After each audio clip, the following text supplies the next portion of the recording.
Welcome to episode number 2 of the Brilliant Brand Show. I'm Justin Keller, your host, and looking forward to diving into today's topic with Travis as we talk about how creative do you really have to be when it comes to building your brand? Is it about creativity or is it about your purpose? So let's get ready to dive into today's show.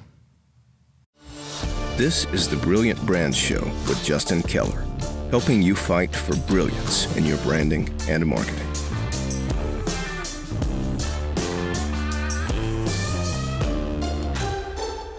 The Brilliant Brand Show is powered by Circle 50 Creative.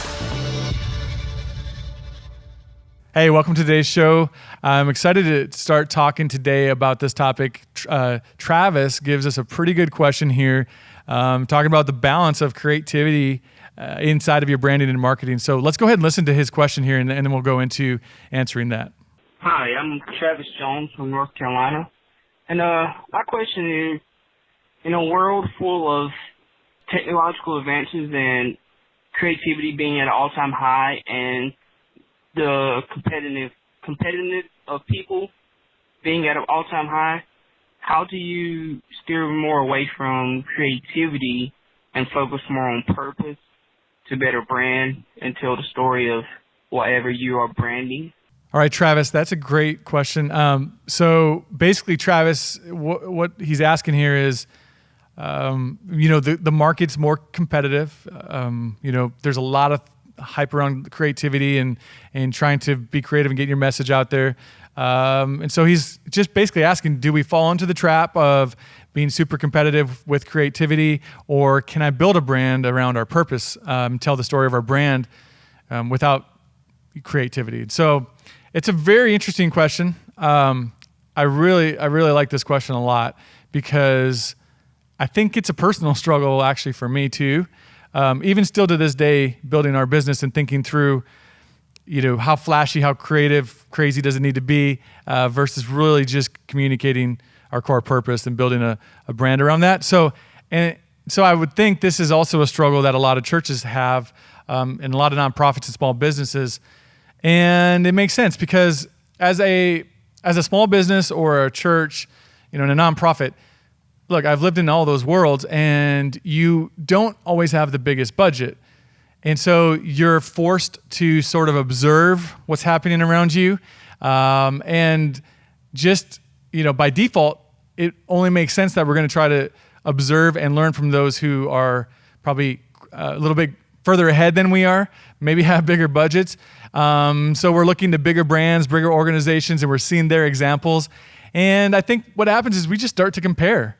And then I think we can get crippled by that constant comparison.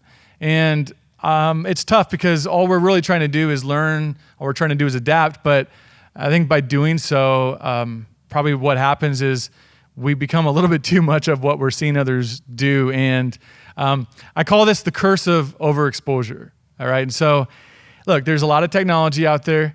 So we're exposed now to a lot of results of other organizations and other brands. So we're overexposed to everybody's results, but we're not necessarily overexposed to the process that it took for them to get those results. So what happens, as a smaller organization, maybe with a smaller budget, who's just observing and trying to learn, we can tend to chase results versus adapting a process, or even not adapting it and abandoning the idea in the first place because we realize it's not right for us. I mean, gosh, I've been guilty of this myself a lot. I can think back to when I was on staff at a church as a creative director, when video stories were first kind of coming out. That was like a big deal to tell stories with video. I remember seeing a series of videos from Hillsong, and they put out some really great videos. And at this point, the only way I knew to tell a video story was put somebody on camera, put 2 cameras on there, one wide, one tight shot, and just put some good music under it and just cut back and forth. That's the only way I knew to really tell a story. And then I finally learned you could put some footage over top. So I would try to do like reenactment footage. So if they were talking about typing a letter to their dad, we would show footage of them typing a letter, to their dad. So there was that reenactment stage. I didn't know how to do what I saw from Hillsong, which was they did a video series where the person was just talking, and then the B-roll didn't line up perfectly with that. It was just showing like the life of this person, and it worked. I was compelled. I was watching it. I was sucked in, and I immediately chased their results and thought I could apply the same thing to something that we were putting out. It was actually a national curriculum that we were putting out, and I really butchered the product because what I did is I thought I can just do the same concept, and I took their result without knowing their process and understanding what actually could make this work, and I applied it to a story where it didn't work at all. I had a really, really serious story about someone's major, major life, brokenness, and some big things happened in their life that were devastating. But yet my B-roll, I thought it was cool because this guy was an MMA fighter, so I was showing footage of this guy doing MMA stuff and like outside training, and nobody watched the video and really caught the story. I remember people even saying, when we first showed it to the first group, this is really cool footage. No one said, what a great story. So all I did was adapt their results without understanding their process. And I think that unless we learn the process that it took to get the result, don't worry about chasing the result. And I say that because you're asking about in this competitive market, chasing, creativity or something really cool. Man, don't chase a trend and don't chase a result. Pursue the process and understand it and adapt it to your brand. Second, I would say this, that look, no, you can be as creative as you want. You can put out really, really great visuals. You can put out stellar commercials, things that win awards, But if you have an identity crisis as a brand, and I'm not talking about a logo crisis where you're living with a crappy logo or a bad website.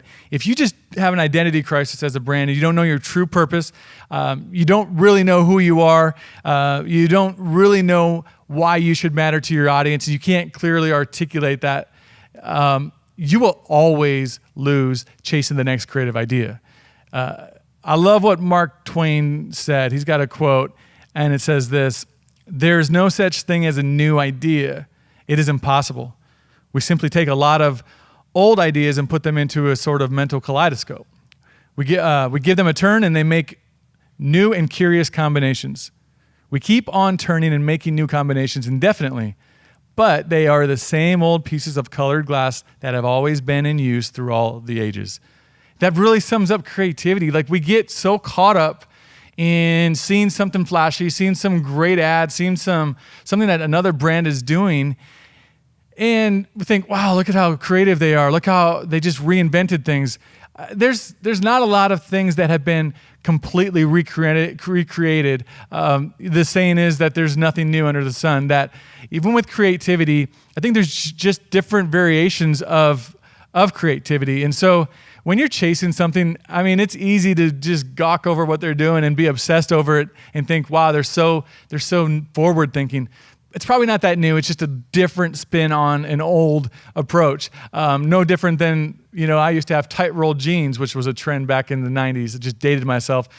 But I saw that again about 2 years ago on some younger kids. And I'm thinking, you guys aren't that cool. You didn't invent that. If anything, I did. So don't worry about chasing trends and thinking this is the most creative thing. Make sure it's right. And so I think this is the first thing I'd say to you, Travis, is this, and anybody listening, when you're trying to worry about keeping up, I think creativity is important, but let's redefine what creativity is, all right? And so when it comes to communicating and building your brand, I used to obsess over design and only design.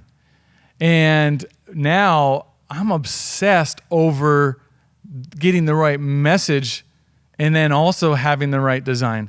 I'm almost more obsessed with, I could have crappy design and a great message and it will be more effective. And so let's redefine creativity and say creativity is doing whatever it takes to make your purpose matter to people, not designing whatever you think is cool. I was listening to a podcast with it was Richard Parsons. He former CEO at one point of AOL.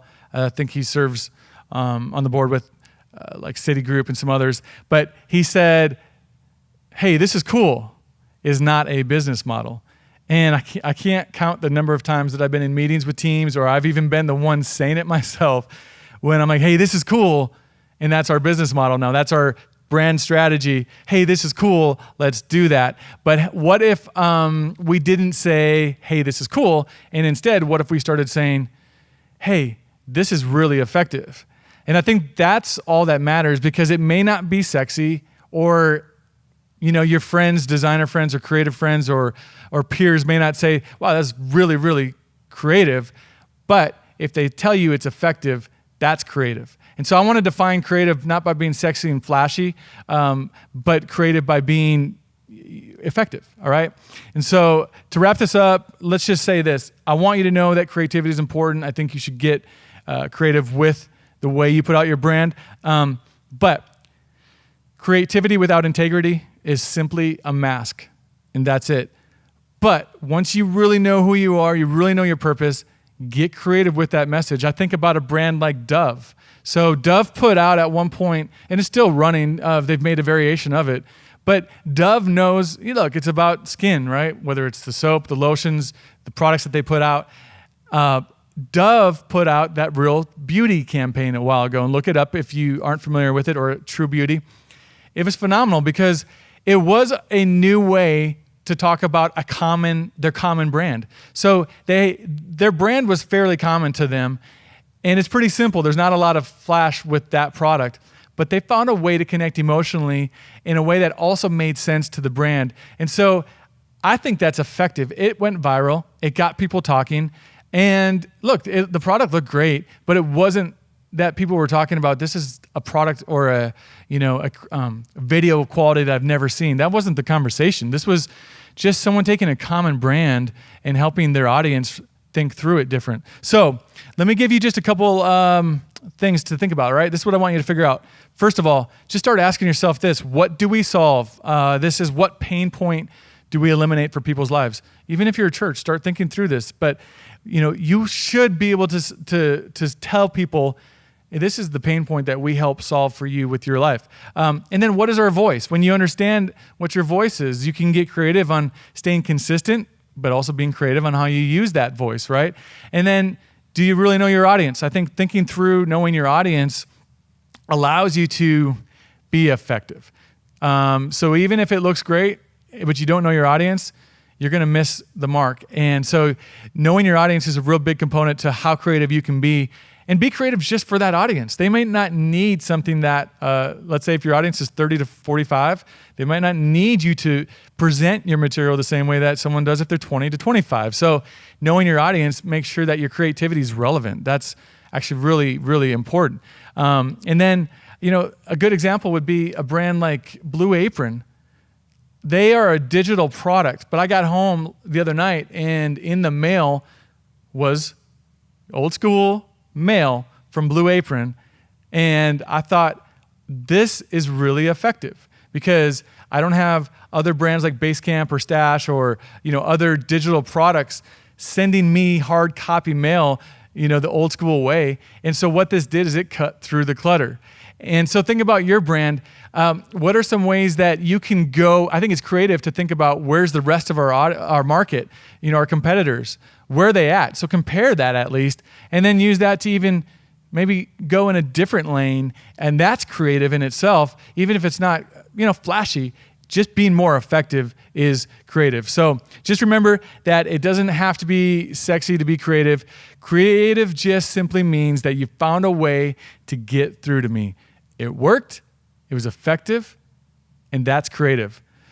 So, Travis, thanks for being a part of the show. The only second episode of this show, the Brilliant Brand Show. Appreciate your question here today, and hopefully this answer helped you and hopefully helped someone else. If you're out there and you are in charge of managing your small business brand, your church brand, or nonprofit brand and marketing, send me your questions, and in return, I'll go ahead and send you a digital copy of my book, Rebel Brands, 10 New Rules for Building a Brilliant Brand. Just go to circle50.com/Q&A. Thanks for joining me on today's show. I'll see you on the next show. And remember, brilliance isn't complicated, so don't choose stupid. If you would like to have your question featured on the show, just visit circle50.com/Q&A, and in return, we'll send you a free digital copy of Justin's book, Rebel Brands, 10 New Rules for Building Brilliant Brands. The Brilliant Brands Show is powered by Circle 50 Creative. Find your untold brilliance and make your purpose matter with the right message, visuals, and marketing. Learn more at circle50.com.